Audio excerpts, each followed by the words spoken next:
at the company celebration party. The handsome intern playfully asked my wife to see my hearing aid. She laughed as she took it off and handed it to him. He looked it over, clearly unimpressed, and then tossed it to the ground. I quickly reached to pick it up, but he accidentally stepped on my hand. The sharp pain in my fingers was nothing compared to seeing my hearing aid crushed. When I put it back on, I was angry and wanted to confront him, but my wife slapped me across the face. "Richard," she said, "this party is to celebrate Steven's new software design. Don't make a scene here." Seeing my wife's angry look and Steven's smug grin, I forced a smile. I took off the hearing aid and tossed it in the trash, then turned to leave. It was the most precious gift from my wife when we got engaged. But now, both she and the broken hearing aid were things I no longer wanted. In front of everyone, I calmly threw the hearing aid in the trash and smiled. "Enjoy your party. I'm heading home," I said and walked away. As my ears returned to silence, I felt like I was in another world, isolated. I saw my wife, Maria, looking angry, but I didn't care. Outside the room, I messaged my buddy Jack. "I'm quitting in the next few days to join your company." His reply was almost instant, filled with excitement. "Great, we can develop software together. There's a huge future there." Jack didn't ask too many questions, and I was grateful. Back in college, Jack and I were both computer science majors, with a love for coding and software development. We even teamed up for competitions multiple times, winning various awards. After graduation, he moved to another city to start his own company, while I stayed to marry Maria and work at her family's tech company. Jack's business grew fast, but my career was stagnant. He often lamented that my talent was wasted and asked me to join him, but I always declined to stay with Maria. But now, Maria has changed too much because of this new intern. Staying didn't make sense anymore. Back home, I took out a new hearing aid and put it on. My phone dinged with a message from Steven. It was a video and I opened it. The dim lighting showed they were at a karaoke room. Maria held a microphone and looked at the camera with affection. "This song is for Steven, who's so talented," she said and started singing. Her voice was captivating, but my heart stopped. Even though Maria often sings off-key, she had practiced this song, Prank, for a long time just for me. Since childhood, I'd lost most of my hearing, but Maria would sweetly sing in my ear, so I could hear her clearly. Her smile back then was warm and radiant as she said, "Richard, I learned this song for you.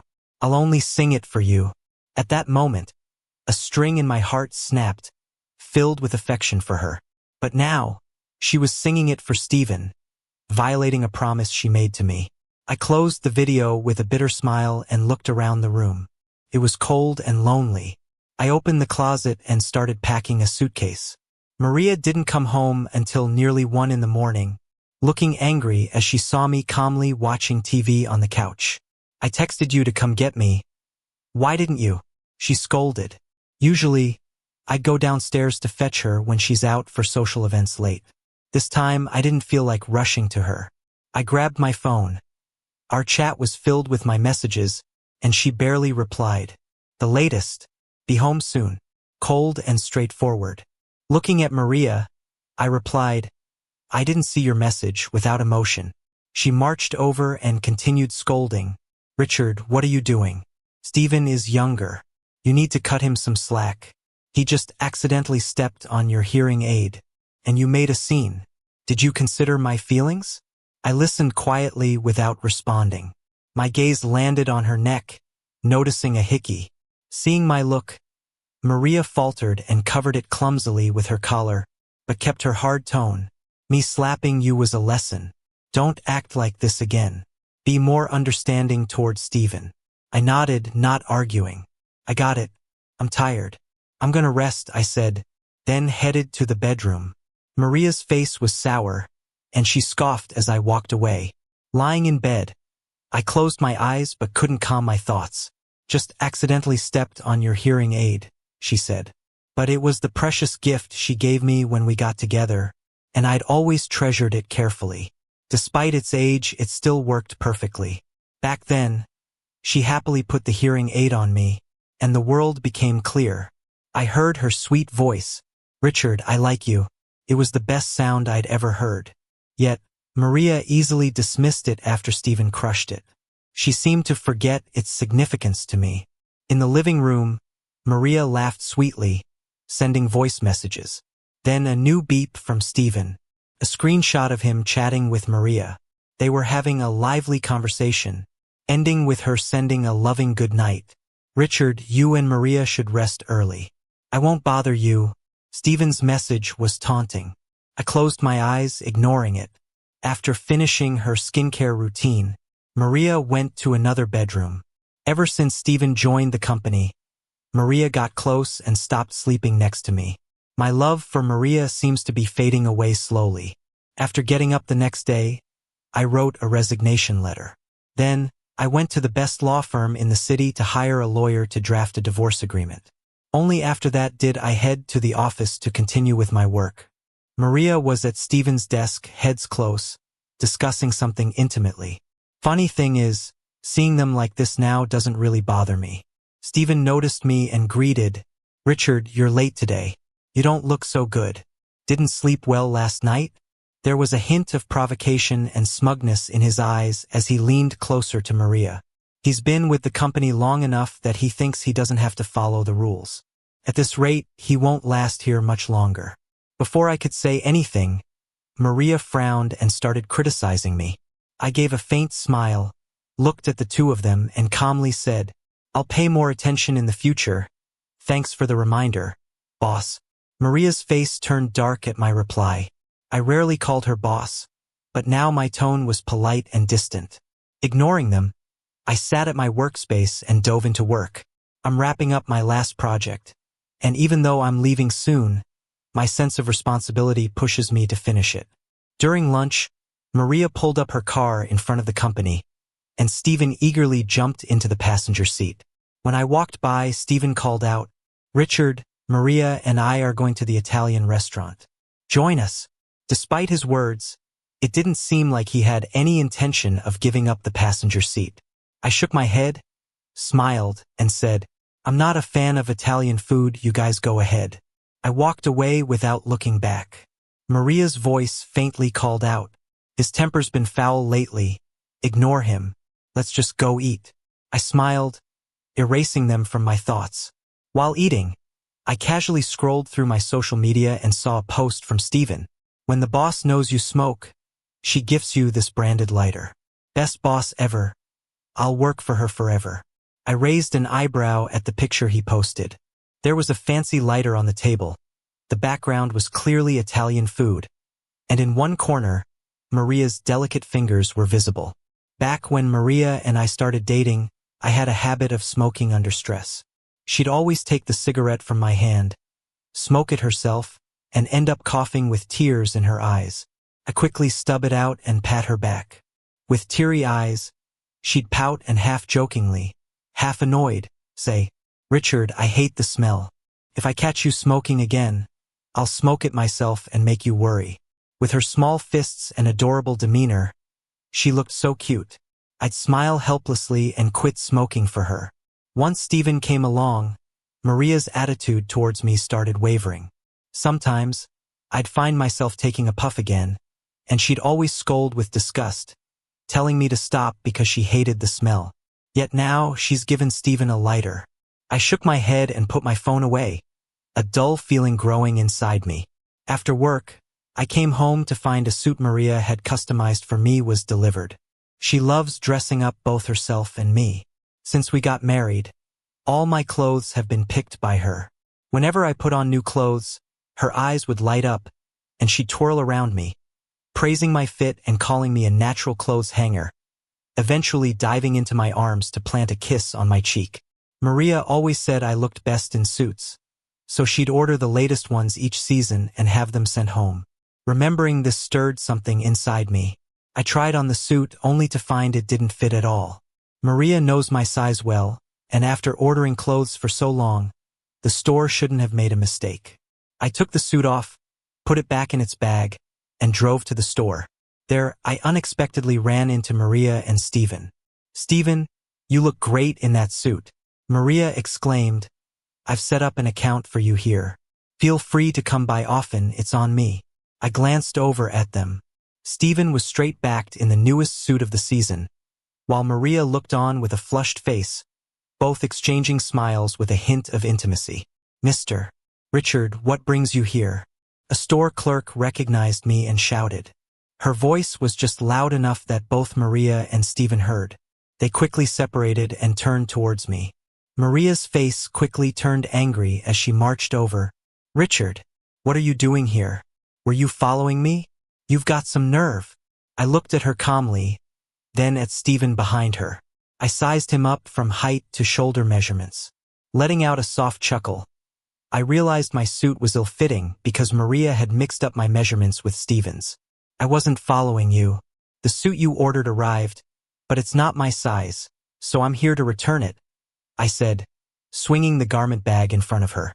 "Here it is, I have other things to do, won't disturb you too." I turned to leave, with a mix of emotions crossing Maria's face as she glared at me. "Richard, don't go too far. There's nothing between Stephen and me. Don't think so lowly of us." I shrugged with a smile. I didn't think anything of it, no need to get worked up. With that, I turned and left smoothly. I felt a sense of progress. Seeing Maria and Stephen interact no longer hurt as much. Later that evening, Maria surprisingly came into my room after her shower. She was wearing a thin nightgown, her curves clearly outlined. Her dark curly hair cascaded over her shoulders. That scent of perfume I love lingered on her. She gently climbed onto the bed and hugged me from behind. "Richard, don't get me wrong about these past days. There's really nothing going on with Stephen. He's just good at what he does, and I'm valuing a good talent. I've been a little distant from you. It's been so long since we—" "Richard, turn around and hold me," said Maria in a soft, coquettish way.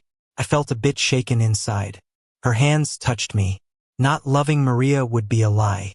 During my long, dark teenage years after losing my hearing, she was the only light, giving me endless warmth and love. 10 years with her meant so much to me. I no longer wanted to hold back. I turned around and embraced her tightly, kissing her passionately. She received my kisses, which felt like a release. I reached for my hearing aid, wanting to take it off for something more. But Maria's phone rang at the wrong moment. A bad feeling rose inside me. She picked up the call and, after a brief conversation, pushed me away and sat up anxiously. "Richard, Stephen seems to have a fever and feels really bad. I'll go check on him." Slipping on her shoes, she hurried out without another glance at me. I listened as the door opened and closed again. Everything went silent. Sitting alone on the bed, I slowly felt her lingering presence fade away. The phone beeped. A message from Stephen. "Richard, I'm not feeling well. Please ask Maria to see me. Don't be mad. Okay?" I stared blankly at my phone and let out a silent laugh. Stephen, he won. Maria didn't return until the next morning. She apologized to me, but I just nodded calmly, unbothered. I packed up all my luggage, booked a flight to the city where Jack lives for the next day, and finished the final touches on a project at work, then submitted my resignation. I took a cab to the cemetery and sat quietly at my grandmother's grave. With my imminent departure from this city, I felt unexpectedly calm, not a hint of reluctance. Maybe I've been hurt enough that I'm numb inside.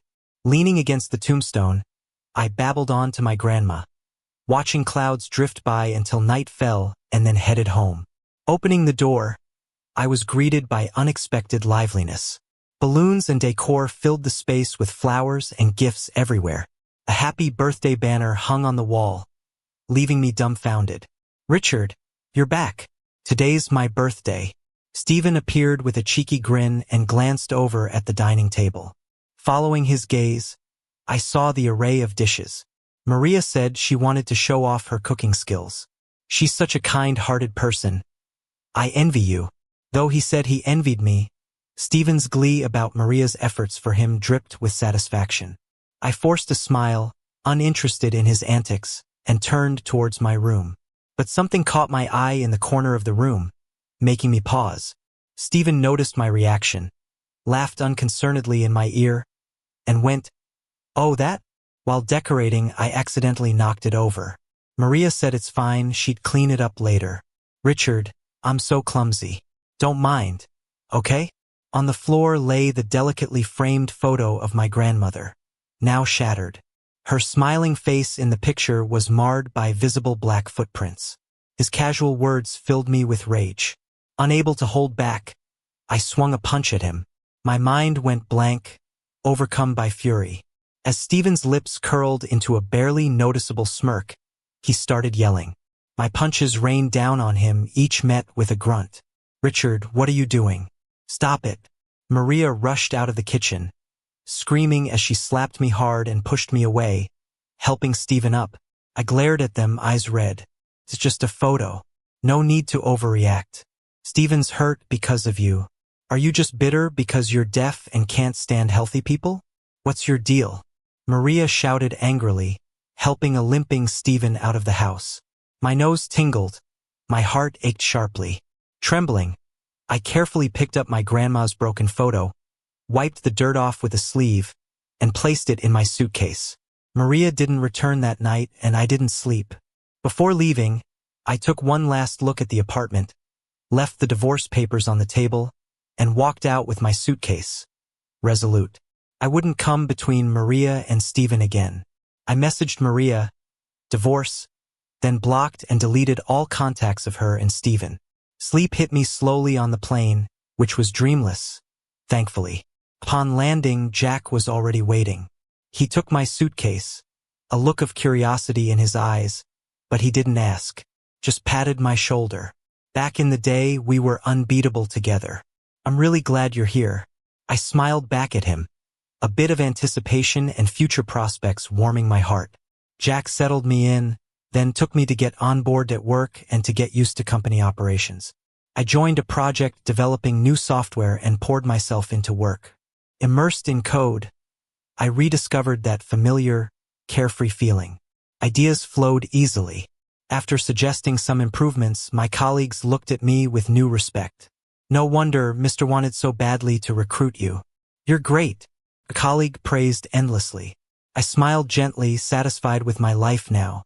After that project ended, the client is really happy with us. Jack even gave us a big ol' bonus.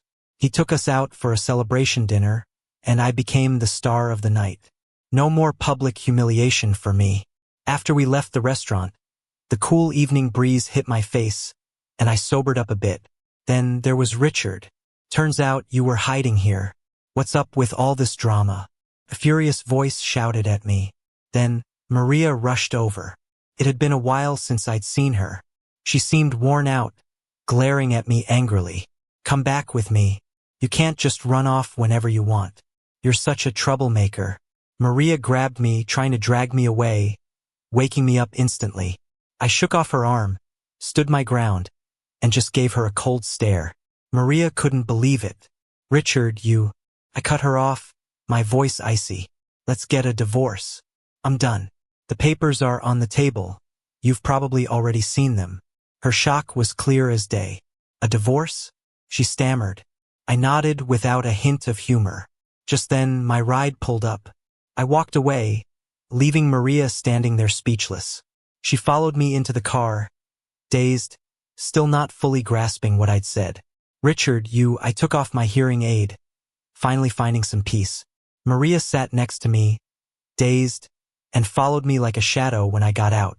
As I entered my home, Maria tagged along, trying to come in with me. I blocked her at the door. Go sign the divorce papers. We're done. Her face went pale as the realization hit her. No, I'm not leaving. I'm not divorcing you. Richard, let me in or I'll sit here all night.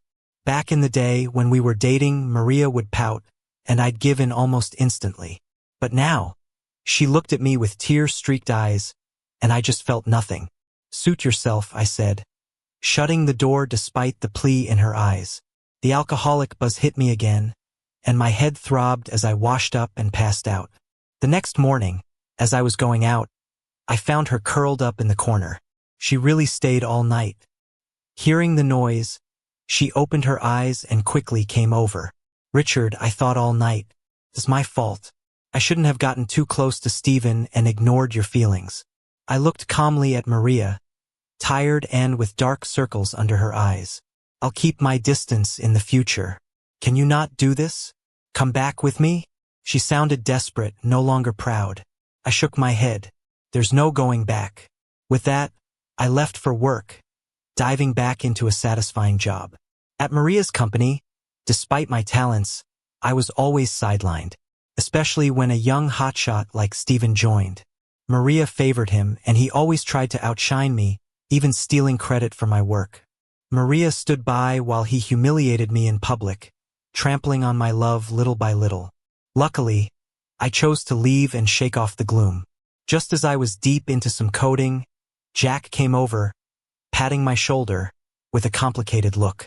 Richard, Maria is at the front desk causing a scene looking for you. Go check it out. I frowned and headed to the front. Maria's eyes lit up when she saw me. She left the others and rushed over with a smile. Richard, look, I got this custom suit for you. Sorry for messing up the size last time. I've canceled Steven's card. He won't bother us again. I felt conflicted, refusing the bag she offered. I don't need it. You don't need to please me. Tears began to well in Maria's eyes. She came closer to hug me. Richard, stop being mad at me. I know I was wrong. I shook her off, my patience running out. Maria, how many times do I have to say it? We're over. Stop wasting your efforts and stop making a scene here.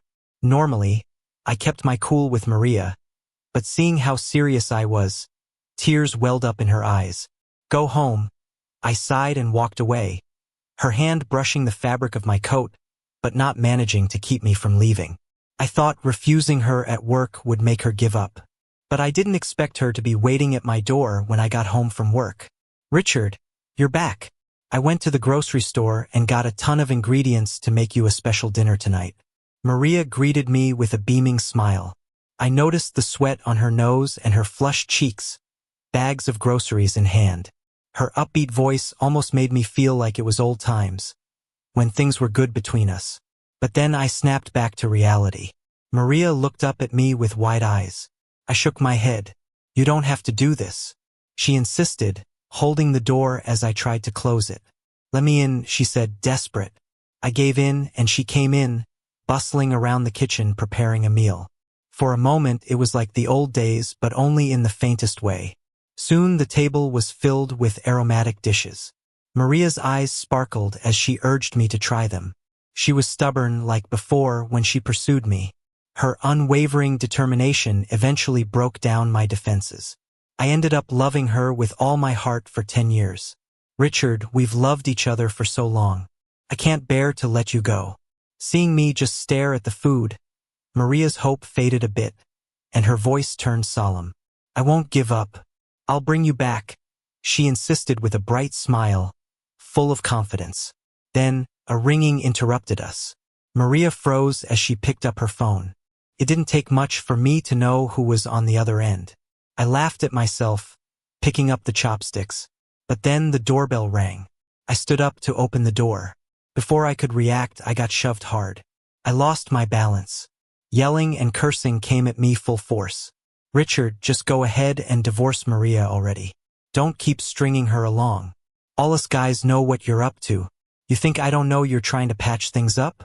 It was Steven coming in hot. Maria gasped, running over to steady me. I pushed her arm away, staring coldly at both of them. How did you know where I live? I pressed Steven, staring him down. Come on, I've had location sharing with Maria. I'm not like you, Steven replied with a nasty grin. He gave me a mocking look. Steven, stop it, Maria snapped, but it was like denying the obvious. I smiled faintly. Any doubts Maria had stirred in me vanished instantly. I won't fight over Maria. I'm over it. Once she signs the divorce papers, we're done, I said, looking them both coldly. Now please leave my house. The air got tense for a second. Smart move, Steven scoffed. Quit while you're ahead. He wasn't done talking when a sharp slap interrupted him. He looked at Maria, stunned. Why are you butting into my business with Richard? Maria's voice was icy. Steven's eyes filled with frustration and resentment. But I ignored it, ushering them out of my home. Turning around, I dumped the meal Maria prepared into the trash. I could hear them arguing faintly outside. Then my phone rang. It was a former colleague. "Richard, the project we worked on has a bug we can't fix. Is there any way you can look at it? Maria's not around, and Steven is AWOL. The client's on our back." "I'm really stuck here," he said. I smirked. I knew the project had issues. Steven had taken the credit for my work. The team knew it too, but no one spoke up. Now they expect me to clean up the mess? "Sorry, I don't have time." "Find someone else," I answered. I wondered how Maria would react if she found out Steven didn't actually do the work. But that's not my problem anymore. Not the company or Maria. The next morning, Maria was waiting downstairs for me. "Richard, I brought you breakfast," she offered eagerly. I took it and threw it straight into the trash in front of her. "Don't bother next time," I told her, adding, "Seems like your company's in trouble." I left Maria standing there. Her affection had once been intense, but it faded. I thought we'd grow old together. Turns out, she couldn't resist something new. Too many disappointments had burned out our years together. The sky turned gloomy, and soon it started to rain. Maria stood alone in the rain, stubbornly waiting for me. I looked away. "Richard, can you bring me an umbrella?" The call came from a strange number, but it was still Maria. I saw her small figure in the rain and sighed. "Go home. Don't be foolish." That's all I said. Maria remained, hoping I'd change my mind. But inside I just felt empty. The rain grew heavier, and when I looked again, she was gone. Later that afternoon, I got an unexpected call. "Mr. Richard, your wife is in the hospital. Could you come?" I gritted my teeth, grabbed the divorce papers, and headed to the hospital. Maria fainted in the rain and was brought in by a kind stranger. She had a fever, her face flushed on the hospital bed. "Richard, I knew you'd come," she said weakly when she saw me. Before I could respond, Steven burst into the room.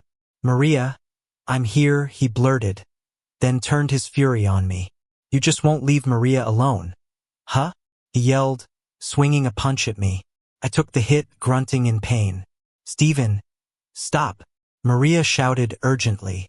I wiped the blood off my lip, setting down the papers. "Sign it, Maria." In front of Steven, "Let's end this," I told her. I didn't want hatred. My mind was set as I stared at her. Maria turned pale. She knew I was serious. With shaky hands, she signed her name on the papers. "Congrats, you dumped that trash at last," Steven cheered. But Maria closed her eyes, tears slipping out. As I left the room, I heard Maria say, "Steven, you're fired." Drained, I returned home, still clutching the divorce papers. My 10 years with Maria were finally over. I deleted all our photos from my phone. Years of memories gone in an instant. Jack invited me out for drinks. In a haze of alcohol, I ended this relationship. Maria left the city. I started my new life too. Jack started setting me up on blind dates all the time. He hoped I'd quickly move past the pain. I politely declined his offer with a smile. Right now, being alone suits me better.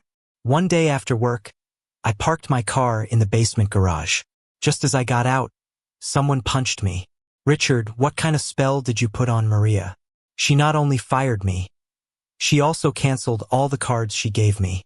What money does a recent grad like me have? Now I'm drowning in debt, and the company is holding me responsible. You ruined my promising future." Steven's furious voice echoed in my ears. I held back the pain and clenched my fist. I swung hard at him. In the hospital room, I put up with Steven's antics to avoid losing my cool in front of Maria. But now I didn't have to hold back any longer. We fought. When I first met Maria, I was often bullied because I couldn't hear. I had to fight to protect myself. Maria used to silently apply ointment to my injuries. Back then, it was about self-defense. Now it was about defending Maria. Thinking of that, my anger towards Steven surged again, and I hit harder until someone pulled us apart. I spat out a mouthful of blood and smirked at Steven. We were taken to the police station. After they took our statements and lectured us, we were finally free to go. Maria rushed over from another city. She wore an exhausted look and silently glanced at me. We had once been close, but now we were just strangers drifting apart. "Stephen, don't bother me again," I said, glaring at him. Fear finally flickered on his face. "Richard, you—" Maria started to speak hesitantly. "Let's keep it formal and stick to full names," I replied. I looked at Maria and felt completely at peace. From now on, we had no ties. After saying that, I felt a weight lift off me. I turned and walked away, without a trace of reluctance. The road ahead was long, but Maria would no longer be by my side. Maria's epilogue. The first time I saw Richard, I was skipping class and hiding in the sports equipment room. He was sitting in a dim corner, his head lowered, with his hair covering his brow. He startled me. I approached and patted his shoulder. When he looked up at me, my breath caught. His eyes were the most beautiful I'd ever seen. I asked him, "What's your name?" He saw my lips move, pointed at his ear, and waved his hand. Turns out he couldn't hear. I fumbled around for some paper and a pen and handed them to him. He smiled, despite the bruises on his face, which did nothing to lessen his good looks. He scribbled down Richard in flowing script. So he was the guy who was always at the top of the grade ranking. I began pursuing him and learned about his poor family background. He lived with his grandma, lost most of his hearing from an illness, and wasn't much of a talker. I also found out that he worked hard and was a perpetual top student. Richard was cold to people because he was bullied a lot, and I was no exception. Getting close to him was incredibly tough. But I didn't give up. I made him breakfast, sang to him, and gradually inched closer. He started smiling at me more. The day we got together, I gave him a hearing aid and confessed, "Richard, I like you." I saw tears glistening in his eyes and playfully ruffled his hair. He suddenly hugged me tightly, burying his head in my neck, hot tears streaming down. I thought, he's falling for me. After graduation, he joined my family's company and stayed in town for me. We naturally fell in love and got married. During that time, his grandma passed away, and I was by his side. Richard held me close, his voice low and choked, saying, "You are the person I love most in this world." I hugged him back just as tightly. Later, while living a mundane life with Richard, I started feeling bored and empty. Then Stephen came along. He was young, energetic, and charming, always making me happy. Plus, he was really competent at work. I grew closer to Stephen and began pushing Richard away. Richard became more silent, sometimes giving me looks I didn't recognize. But after 10 years, I was sure he'd never leave. At a celebration party, I slapped Richard for Stephen. He looked at me quietly, then took off his hearing aid and threw it in the trash. It was a long time before I realized that was the first hearing aid I gave him. He cherished it more than his own life. It was then he decided to leave, but I kept deceiving myself. I thought his love for me could withstand anything. I recklessly suppressed him, favored Stephen, like it was some kind of competition. The more distant Richard became, the more angry I got. Finally, he left. I searched for him for a long, long time. But when we met again, his eyes held none of the love they once did. I tried a lot, sent him gifts, cooked special meals, even ended up in the hospital. But in the hospital, Richard's gaze was firm, as cold as when I first knew him. I was terrified and realized too late he was really leaving. Richard held my true feelings in high regard, but I made a fatal mistake. There was no going back. Richard stood by me for 10 years and now wouldn't even glance my way. Those memories vanished into thin air. I suppose in the years without Richard, I'll always feel alone.